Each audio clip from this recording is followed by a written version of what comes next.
कई चक्रवर्ती भी षटखंड का साम्राज्य छोड़ करके संयम के राह पर आते हैं। तो भी छोड़, जिस संयम के बल पर तुझे मिला है इस इस भोग को छोड़, फिर संयम के राह पर आ जाए, फिर संयम के राह पर आ जाए। लेकिन ब्रह्मदत्त चक्रवर्ती कहता कि नहीं, मुझे प्रवर्जा में, मुझे संयमी जीवन में दुख नजर आता है। और आखिरी में कबूल करता है। वो कहता है, मैं जानता हूं जैसे तुम कह रहे हो, लेकिन हम भी जाना में जहे वसाऊ, जब में तुम सहा सेवक में भोगा इमे संग करा हवंते, ते दुजया अज्जो अम्हारी सही। क्या पीड़ा है, क्या व्यथा है। मैं जानता हूं जो तुम कह रहे हो सत्य है। मैं जानता हूं ऐसे बहुत लोग मिलेंगे आज आपको। ये ब्रह्मदत्त चक्रवर्ती से दुनिया भरी पड़ी हुई है। चाहे गुटखा खाने वाला, चाहे स्मोक करने वाला, चाहे शराब पीने वाला, चाहे झगड़ा करने वाला हो, चाहे नफरत फैलाने वाला हो, इनको एकांत में जाकर के पूछो तो यही कहेंगे, मैं जानता हूं ये गलत है, मैं जानता हूं गुस्सा करना गलत है, मैं जानता हूं शराब पीना गलत है, मैं जानता हूं गुटखा खाना गलत है, मैं जानता हूं स्मोक करना गलत है, मैं जानता हूं दगाबाजी करना गलत है। सबको महसूस होता है। लेकिन भोगा ये में संग करा हवंती, इनकी एक बार आदत लग गई ना, ये संग करा है। संग करा यानी साथ में रहते रहते ऐसी आदत लग जाती, ऐसी आदत लग जाती है कि उस आदत से मजबूर हो जाते हैं। एक आदत होती है सामायिक करने की, एक आदत होती है तपस्या करने की, एक आदत होती है दान करने की, जिसके कारण से व्यक्ति मजबूत बनता है।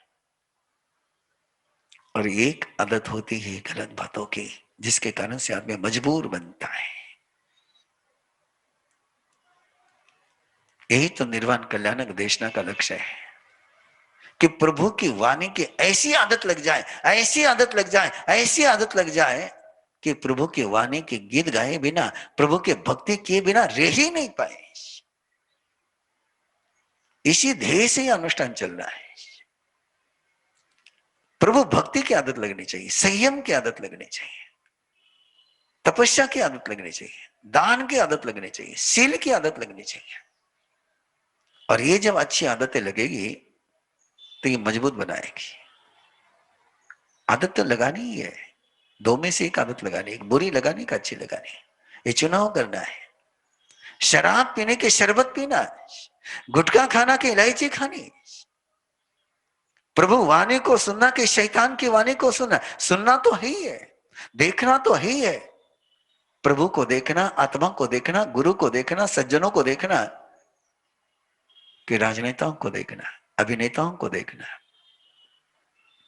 किसको देखना ये तय करना है। और याद रखना, कभी एक प्रयोग करके देखना,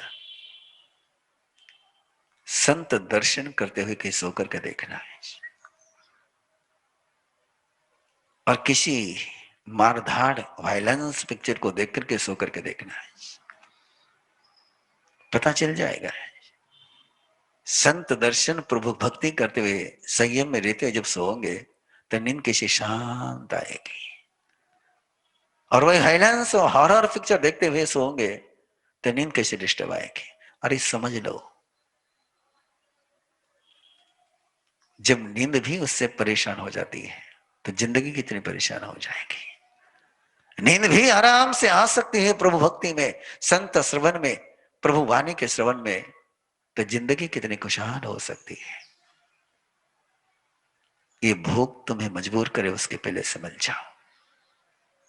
चित्त मुनि ने ब्रह्मदत्त चक्रवर्ती को कहा है, छोड़, नहीं छोड़ पाता है, तुझे सत्ता नहीं छूट रही है। बड़ा महत्वपूर्ण शब्द है। तुझे सत्ता नहीं छूट रही है, तुझे भोग नहीं छूट रहा है, तो एक काम कर, प्रजा पर अनुकंपा कर, लोगों पर प्रेम कर। जिस प्रकार से तुम्हें जीवन को जी रहे हो वो जीवन को थोड़ा सा चेंज कर। 32वीं गाथा है, जयम तम से भोगे चयुम सत्तो, अजाहिम कमायम करे ही रायम धम्मे ठिवो सव पयानु कंपे तो हो ही सी देवो इवो वेवो। तो संयमी नहीं बन पा रहा है, तो त्याग नहीं कर पा रहा है, तो कम से कम सदाचारी बन। ऐसा सदाचार कर सत्ता पर रहते हुए भी कि कम से कम नरक में तो मत जाए, नरक के दरवाजे तो बंद कर। अरे मोक्ष का दरवाजा नहीं खोल सकता है, कम से कम नरक का दरवाजा तो बंद कर। लेकिन नहीं, वो भी स्वीकार ना हो पाया। और आखिर में चित्त मुनि यही कहता है, मैंने व्यर्थ में तेरे पास विलाप किया है, तेरी सुनने की इच्छा ही नहीं, तेरी स्वीकार करने की इच्छा ही नहीं है, तू ग्रहण ही नहीं करना चाहता है, तूने अंदर के दरवाजे बंद कर रखे हैं।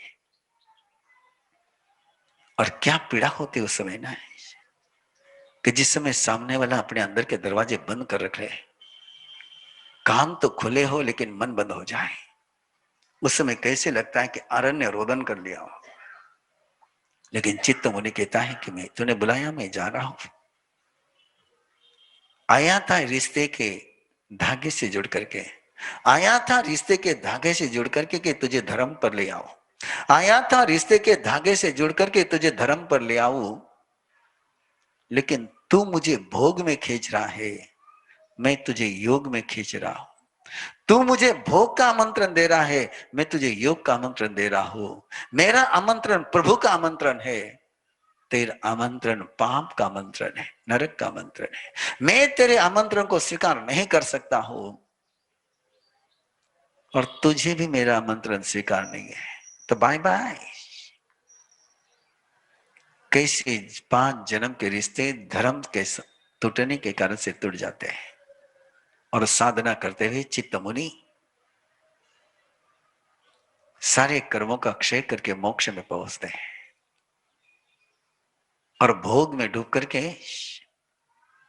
धर्म न करते हुए ब्रह्मदत्त चक्रवर्ती 7वें नारकी में पहुंचता है। ये कहानी जहां से शुरू हुई, वे 4 ग्वालबालाएं, वे 4 ग्वालाएं, 2 की कहानी यहां पूरी हो गई।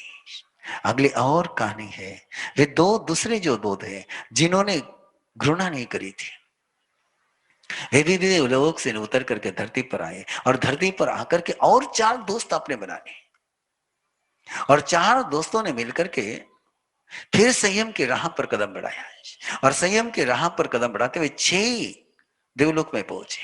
और देवलोक में पहुंचने के बाद जो 2 थे जिन्होंने पिछले जन्म में भी संयम की आराधना करी थी, उनका देवलोक का आयुष्य दीर्घ था, और इन 4 का देवलोक का आयुष्य सीमित था। ये चारों ही पहले ही ईशुकार नगरी में ईशुकारी राजा, उसकी रानी कमलावती, भृगु पुरोहित और उसकी पत्नी भद्रा के रूप में जीवन जी रहे हैं। कैसे रिश्ते हैं जो पिछले जन्म में दोस्त थे, इस जन्म में पति पत्नी बन गए, और वो 2 लोग देवलोक में, वहां उनको थोड़ा समझदार बने। देवताओं में ऐसी समझदारी नहीं, बड़ी मुश्किल रहती है, लेकिन जो संयम की साधना करके गए थे उनमें समझदारी आई। जैसे उनको लगा कि देवलोक से आयुष्य पूर्ण होने वाला है, उन्होंने अपने अवधि ज्ञान का उपयोग लगाते हुए देखा कि हमारा जन्म कहां होने वाला है। क्या समझदार देवता थे, क्या बुद्धिमान देवता थे, क्या बोधि थी उनकी जागृत, और उस बोधि के बल पर के उन्होंने देखा कि हमारा जन्म, जो पिछले जन्म के हमारे दोस्त थे वही हमारे माँ बाप बनने वाले हैं। रिश्ता तो बना रहेगा, लेकिन रिश्ते का स्ट्रक्चर चेंज हो जाएगा। पिछले जन्म में दोस्त थे, इस जन्म में पति पत्नी बन गए। पिछले जन्म में दोस्त थे, इस समय उनके बेटे बनेंगे, ये माँ बाप बनेंगे। अरे देवता जानते कि हम इस समय जान रहे हैं, लेकिन वो नहीं जानते। कहीं ये पिछले जन्म का अपना जो एक दूसरे के साथ प्यार है, ये हमको कहीं संयम की राह पर चलने से रोक न ले, कहीं हमें संयम से वंचित न कर दे। मैं फिर एक बार कहना चाहूंगा, ऐसे सयाने देवता बहुत कम होते हैं कि जो देवलोक छोड़ने के पहले ही धरती पर अपने संयम की, अपने धर्म की, चरित्र मार्ग की व्यवस्था के लिए सोचते हैं। और वे देवता धरती पर आकर के अपने पिछले जन्म के दोस्त और होने वाले जन्म के मां बाप के घर पहुंचते हैं, एक ऐसा वेश ज्योतिषी का बना करके, और पूछते कैसे हो, क्या हो, और दर्द सामने आता है। बोले संतति नहीं है, और बोले संतति तुमको हो जाएगी, लेकिन एक बात है, बोले एक वचन दो कि संतति जब भी संत बनना चाहेगी आप रोकोगे नहीं, संतति को संत बनते हुए रोकोगे नहीं, पुत्र को समर्थ बनते हुए रोकोगे नहीं।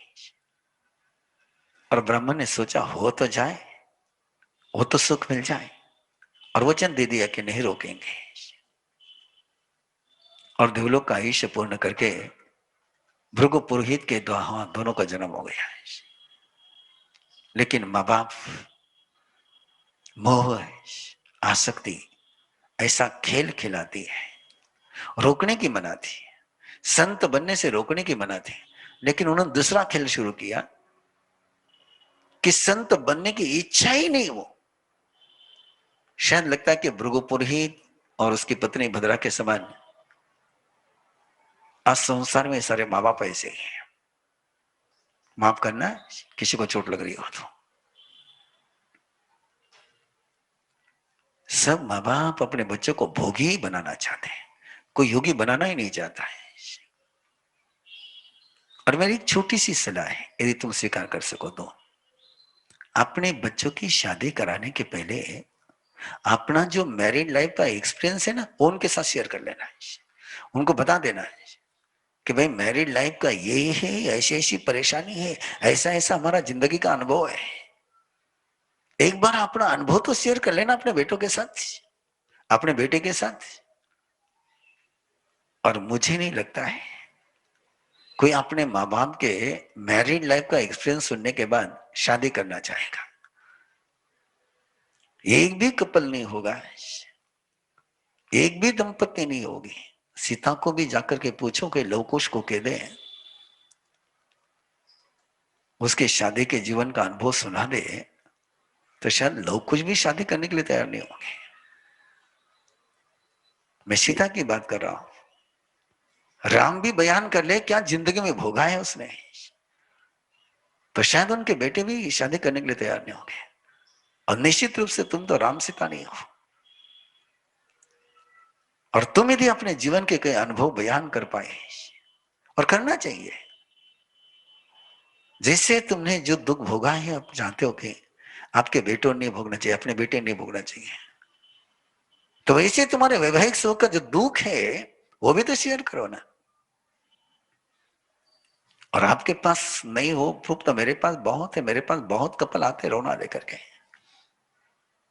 और मैं उनको कहता हूं मेरे पास तो अभी आराधना शुरू करने के पहले एक परिवार आकर के बैठा था, बहुत ट्रेजेडी थी, एक बेटा एक बेटी, और दोनों ही बेटा बेटी का डाइवर्स हो गया।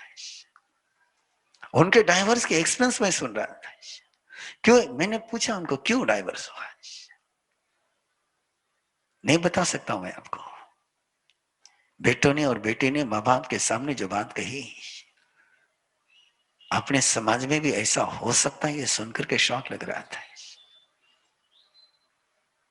बड़ी गजब की बात सुनाई, नहीं सुना पाऊंगा मैं, निर्वाण कल्याण के अनुष्ठान में वो बात सुना नहीं सकता हूं। और वहीं पर और एक बेटी बैठी हुई थी, और उसकी मां कह रही थी कि मार साहब इसकी भी शादी की उम्र हो गई, अब लड़का देखना है इसको, क्या करे। मैंने कहा दो कहानियां सुनने के बाद तो इसकी शादी कराना चाहती, कमाल हो गई। मैंने कहा उस बेटे को भी मैंने पूछा ये है तेरी शादी का खेल खेल ट्रेजेडी, और तो ये सुनने के बाद शादी करना चाहेगी। डिप्रेशन में चले गए थे लोग। और मैं सच कहता हूं, मुझे तो बहुत बार लगता है किसी को योगी बनाने के लिए कोई आगम सुनने की जरूरत नहीं है, केवल ये अपने माँ बाप के मैरिड लाइफ के एक्सपीरियंस भी सुन लेना, तो आराम से सोचेंगे कि नहीं ये रास्ता चलने जैसा नहीं है। वो माँ बाप ने दूसरा प्रयास किया कि संतों के प्रति उनके मन में नफरत भर दी। संतों को ऐसा बताया जैसे हुआ हम चलते हैं ना रास्ते पर, माँ बाप बताते हैं ए देखो तुझे पकड़ के ले जाएंगे, डरा के रखते हैं बच्चों को, डरा के रखते हैं। और ऐसा ही हुआ ये बच्चों के मन में संतों को लेकर डर बैठ गया।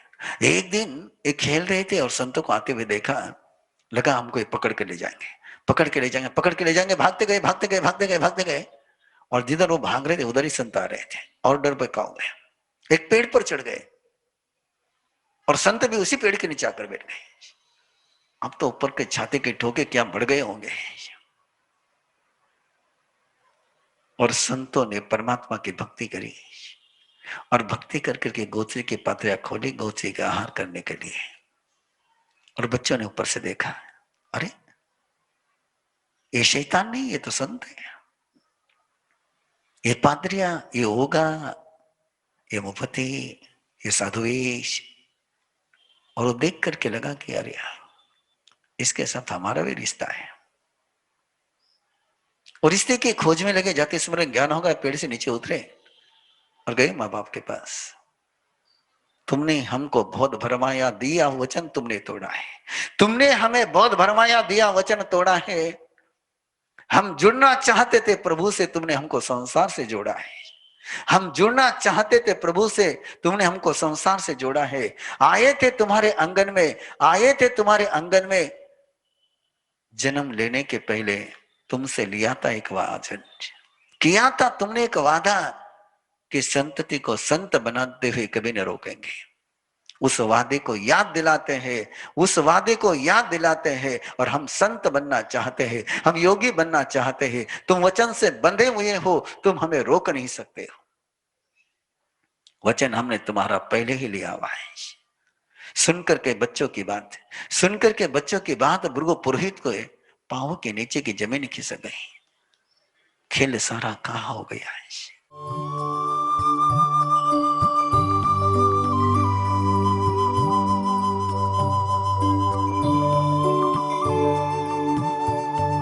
इस कार्यक्रम के पुण्यार्जक हैं श्री दीपचंद जी, श्री सुनील जी, श्री सुजीत जी, श्री सूरज जी पारख, पूना दाल एंड बेसन मिल्स पुणे।